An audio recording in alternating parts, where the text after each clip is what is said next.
আমরা বয়ানে বলছি যে যদি নরেন্দ্র মোদী আসেন এয়ারপোর্ট ঘেরাও করব, নরেন্দ্র মোদী আসলে ঝাড়ু জুতার মিছিল হবে, অনেকেই বলছে, আমি নাম নিতে চাচ্ছি না।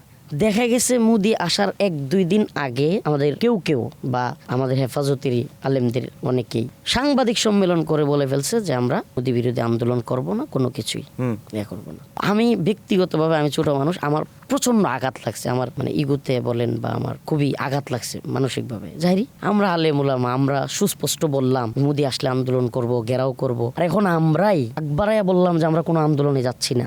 বিষয়টা আমার জন্য একদিকে মানে আঘাত লাগছে, আরেকদিকে লজ্জারও। আমি বলতেছি যে মোদী চলে যাওয়ার পরে আমরা যে প্রোগ্রামগুলোতে যাব, তখন মানুষ যদি বলে যে হুজুর আপনারা এত গরম গরম বক্তব্য দেন, কিছুই করলেন না, মানে এটা আমার জন্য লজ্জার। আমি তখন পুরো হেফাজতকে মাইনাস করে আন্দোলনে গেছি বিপি নূরের সাথে। তো তখন আমি যেটা শুনছি, আমি নাম বলতে চাচ্ছি না, পারবো না, আমি একবারে অথেন্টিক, একবারে সুনির্দিষ্ট নিউজ পাইছি। হেফাজত, তারপরে চরমোনাই, বিএনপি বা তৎকালীন আওয়ামী লীগ বিরোধী যত রাজনৈতিক দল ছিল, জামাত, সবাইকে ডেকে নিয়ে গোয়েন্দা সংস্থা একেবারে শক্তভাবে করছে। আচ্ছা, আমরা এটা আগেই জানছি, আন্দোলনের আগেই বা ওই রাত্রেই জানছি, শক্তভাবে প্রত্যেক 2 প্রতিনিধিকে, প্রত্যেকটা দলের 2 জন করে, যে আমরা সর্বোচ্চ অ্যাকশনে যাব, এমনকি আমরা গুলি করব যদি মোদী বিরোধী আন্দোলনে কেউ নামেন। এটা জানার পরেও আলহামদুলিল্লাহ, আল্লাহকে সাক্ষী রেখে বলছি, আমরা নামছি।